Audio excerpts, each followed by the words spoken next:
First phase के चुनाव जो पश्चिम बंगाल विधानसभा के हो रहे हैं, मैं पिछले 6 वर्षों से बंगाल में भारतीय जनता पार्टी के कार्यकर्ता की हैसियत से काम कर रहा हूं। मेरी नज़र के सामने लोकल बॉडीज के चुनाव हुए, विधानसभा के चुनाव हुए, लोकसभा के चुनाव हुए और उसके बाद फिर से विधानसभा के चुनाव हो रहे हैं।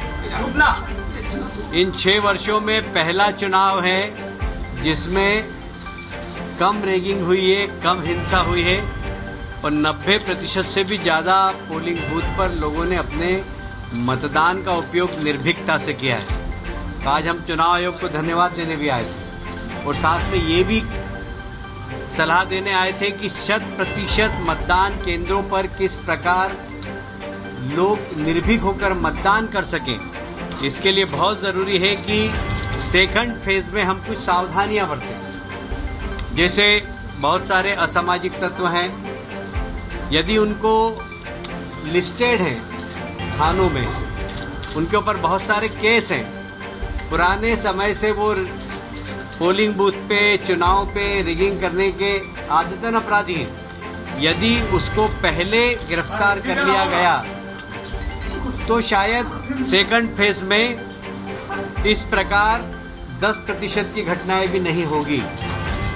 उसका उदाहरण हमने बताया कि नहीं हुई और 1-2 जगह तो आत्महत्या कहकर उसको परिवर्तित करने की कोशिश की, जिस प्रकार पहले से टीएमसी सरकार में पुलिस की आदत रही है।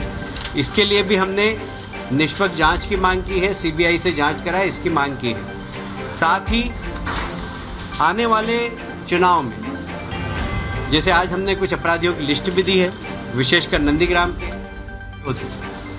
पर सेकंड फेज में ये बहुत ज़रूरी है कि जो लिस्टेड अपराधी हैं उनको राउंड अप किया जाए, उनको गिरफ्तार किया जाए और जब मतदान पूरा हो जाए उसके बाद ही छोड़े। तो मैं समझता हूं कि शायद निश्चित रूप से शांतिपूर्ण मतदान होगा। ये बंगाल के इतिहास में एक बहुत बड़ा उदाहरण होगा 4 दशक के बाद। वैसे टीएमसी ने इस प्रदेश में आतंक फैलाने की बहुत कोशिश की। आपको मालूम ही है पिछले 5 दिन में 4 भारतीय जनता पार्टी के कार्यकर्ताओं की हत्या हुई। अभी तक हत्यारे गिरफ्तार नहीं हुए और 1-2 जगह तो आत्महत्या कहकर उसको परिवर्तित करने की कोशिश की, जिस प्रकार पहले से टीएमसी सरकार में पुलिस की आदत रही है। इसके लिए भी हमने निष्पक्ष जांच की मांग की है, सीबीआई से जांच कराए इसकी मांग की है। साथ ही आने वाले चुनाव में जैसे आज हमने कुछ अपराधियों की लिस्ट भी दी है, विशेषकर नंदीग्राम के, वे सब लोग जो आदतन अपराधी हैं, जिनके खिलाफ बहुत सारे मुकदमे हैं, उनकी सूची भी हमने आज इलेक्शन कमीशन को दी है कि इन सब के ऊपर यदि चुनाव के पहले कार्रवाई हो जाएगी तो अगला हमारा फेज है वो ठीक तरीके से, शांतिपूर्ण तरीके से हो सके। एक बात कह रहे थे, आज रिपब्लिक का हमारा एक रिपोर्टर, एक कैमरा पर्सन, दोनों के ऊपर मारधूर किया गया है, कैमरा इग्नोर किया गया है, क्या कहेंगे? गाड़ी पे हमला हुआ है।